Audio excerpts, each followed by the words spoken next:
How's it going, everybody? Welcome back.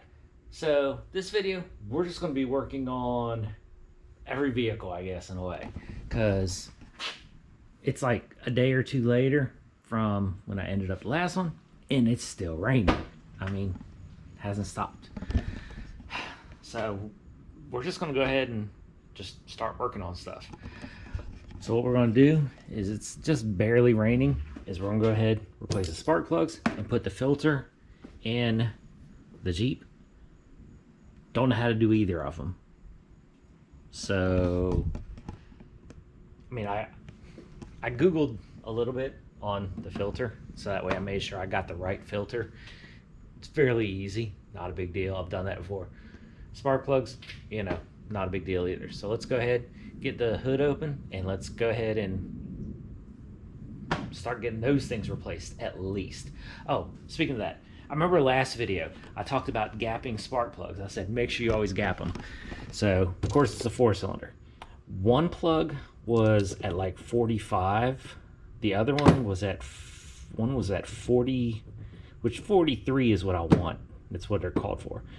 One was almost there. One was a little low. This one was like at 40 or so. The other two were at like 50. I mean, they were gapped way out. So always make sure you gap your spark plugs. Very important. So all of them are gapped at about 42, 43. So pretty dang close. So like I say, let's go ahead, get this thing open, and let's get working on it.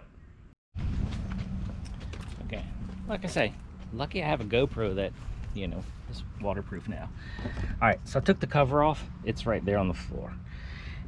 Now you got 4 spark plugs. First time I've ever seen them with Torx bits, but hey, that's all right, not a big deal.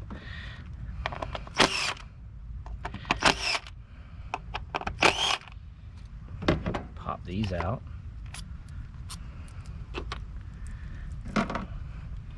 And we're just going to do one at a time and get in there and pull each spark plug out. Hopefully, well, they're a long ways down there. All right, well, let me get those done. Hopefully ain't nothing wrong with them all. They should be fairly clean. Okay, it stopped raining long enough. It'll probably pick back up here shortly. To go ahead, I got the spark plugs out and I got the filter in. Now, all of the spark plugs, fogging up. All right, all the spark plugs looked decent. Don't see nothing wrong with any of them. They were all gapped to the right amount, you know, which was, you know, like 43, whatever. So I went ahead, got that all put back together. So motor covers all put back together and all that kind of stuff. Went ahead, forgot the bolts. Got the Canon filter in there. That's a tight fit compared to the original one. Let me go grab the bolts.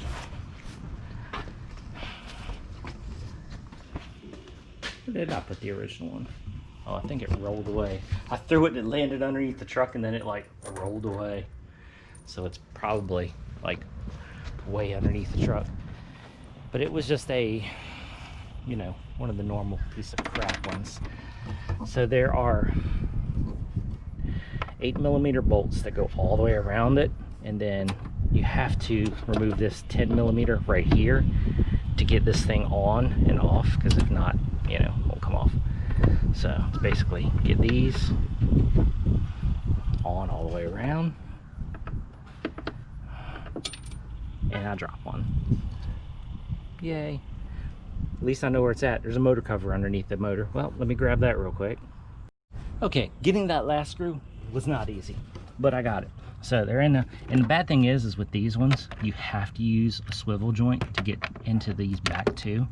But 1, 2, 3, 4, 5, 6, all there. So nice and sturdy. So now I have new spark plugs. The oil was changed right when I bought this. Now it has a Canon air filter in it. So a few odds and ends. She should be good to go now. It was fine before. I just wanted to do some things.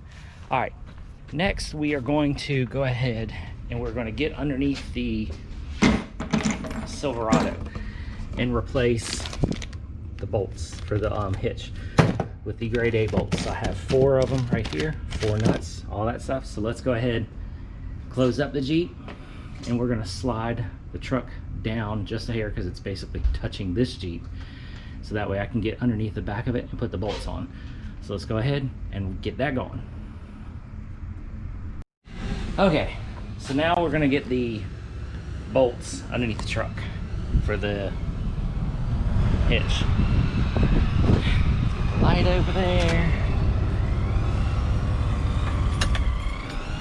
And I raised it up, put the air in the back, raised it up so it kind of gives me a little more room underneath of it to get these in. And these are 3/4.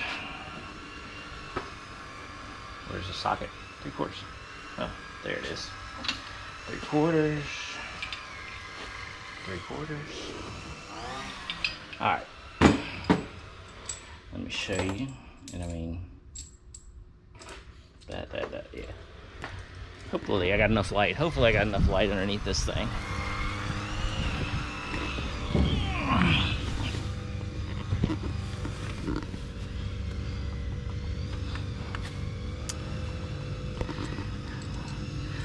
Yeah, so I already got the holes right there. Let's just drop that through.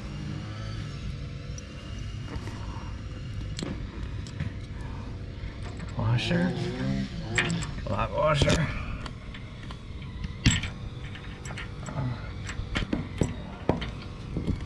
And a nut.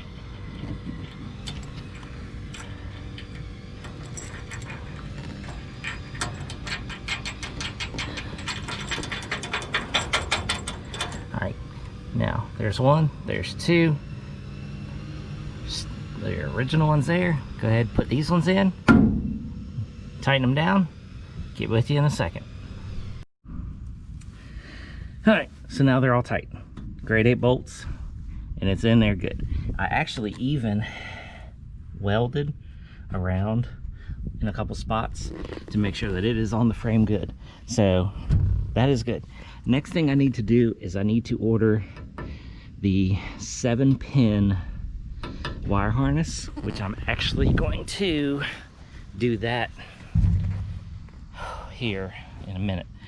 Is order the 7-pin wire harness and then also order the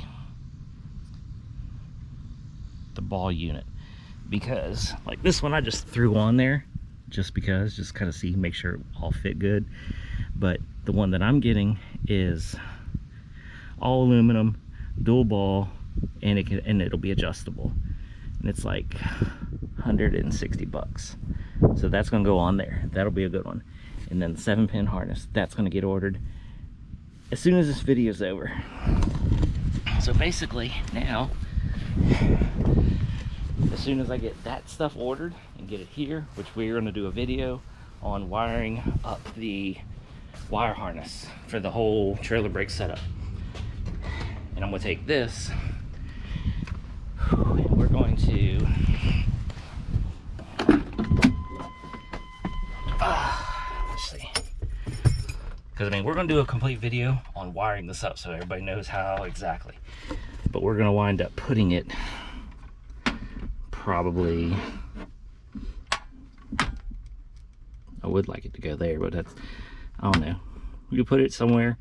I need it to where I can reach it and all that stuff, because you know it's got the adjust for adjusting the amount of braking it does plus the test. So I want it where it's easily accessible within my driving. But that's going to be probably in a video or 2 down the line, because I've got something showing up in the mail sometime today. That's going to be next Saturday's video. But maybe the video after that will be on wiring this up and getting ready for a trailer. Because I am looking, I am hunting. If I can't find nothing by the time I get this completely done, then we're just gonna go buy a brand new one. There's a spot up, it's about a hour and a half, 2-hour drive up the road, brand new. Only thing is they come with a bill of sale and not like a title. Can't go to the DMV and get it registered right now because DMV is appointment only and can't get a thing. It's a whole nother mess right now. But hey, if I gotta get one brand new, I'll get one brand new and we'll just run it with no plate, whatever. But that's all we're gonna do for this video, finishing that up. Oh, Jeep is now for sale. It is up for sale. Posted it up earlier. So now, as soon as that sells, I'll tell you what we're gonna do with some of the money real soonly. Maybe in the next video. Who knows? But everything's happening. Everything's working exactly the way I want it to. All right, stay tuned because there's a lot of good stuff coming up with the Blazer. And I will be dropping the motor hint, clue, whatever, real soonly. All right, hope you enjoyed this video. Like, subscribe, comment. Catch you in the next one.